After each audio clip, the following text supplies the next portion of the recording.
A liberdade é um valor fundamental em qualquer sociedade democrática. Ela permite que os indivíduos alcancem seu potencial máximo, exprimam suas crenças e opiniões, e tomem decisões sobre suas próprias vidas. No entanto, a liberdade deve ser equilibrada com outros valores igualmente importantes, como justiça, igualdade e segurança. Os limites da liberdade surgem quando seus exercícios afetam negativamente outros indivíduos ou a sociedade como um todo. Um dos principais limites da liberdade é dano causado a terceiros. Isso é conhecido como o princípio do dano, que afirma que a liberdade de um indivíduo deve ser limitada quando isso causa danos a outros indivíduos ou coletividades. Por exemplo, a liberdade de dirigir um carro deve ser limitada quando uma pessoa dirige embriagada, colocando em risco a segurança de outras pessoas na estrada. O mesmo pode ser dito sobre a liberdade de discurso, que pode se tornar ofensiva, caluniosa ou difamatória, causando danos a terceiros. Outro limite importante da liberdade é a proteção dos direitos humanos básicos. A liberdade de expressão não deve justificar o discurso de ódio, o racismo ou a discriminação. Essas formas de liberdade cruzam a linha quando ameaçam os fundamentos da dignidade humana e violam a igualdade e os direitos de alguns grupos sociais. A liberdade também pode ser limitada quando afeta a segurança pública, como em situações de emergência ou crises nacionais. Filósofos como Jean-Jacques Rousseau e Immanuel Kant consideravam que a libertinagem é o oposto da liberdade.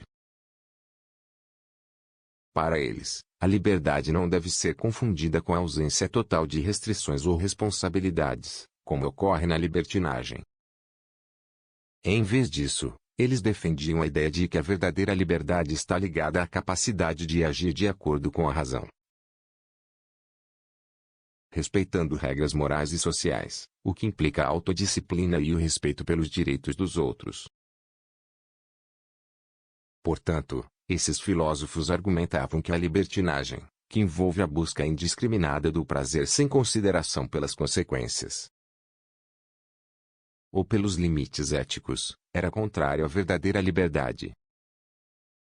Além de Jean-Jacques Rousseau e Immanuel Kant, outros filósofos também consideraram a libertinagem como oposta à liberdade em seus escritos e filosofias. Alguns exemplos incluem Søren Kierkegaard, o filósofo dinamarquês Kierkegaard argumentou que a libertinagem era uma forma de desperdiçar a liberdade autêntica, que ele via como a escolha responsável de se tornar um indivíduo moralmente comprometido. John Stuart Mill, embora Mill fosse um defensor da liberdade individual, ele argumentava que a liberdade de um indivíduo tinha limites quando suas ações prejudicavam diretamente os outros. Ele via a libertinagem como um abuso da liberdade que poderia causar danos a terceiros. Esses filósofos abordaram a relação complexa entre liberdade e libertinagem em seus respectivos contextos filosóficos e culturais. Cada um com sua própria perspectiva sobre como esses conceitos se relacionam. Portanto, é importante entender que a liberdade não é um valor absoluto. Ela precisa ser equilibrada com outros valores para garantir o bem-estar da sociedade e de seus indivíduos. Os limites da liberdade variam de acordo com o contexto e as circunstâncias. É dever do Estado, e da sociedade como um todo, garantir que esses limites sejam respeitados,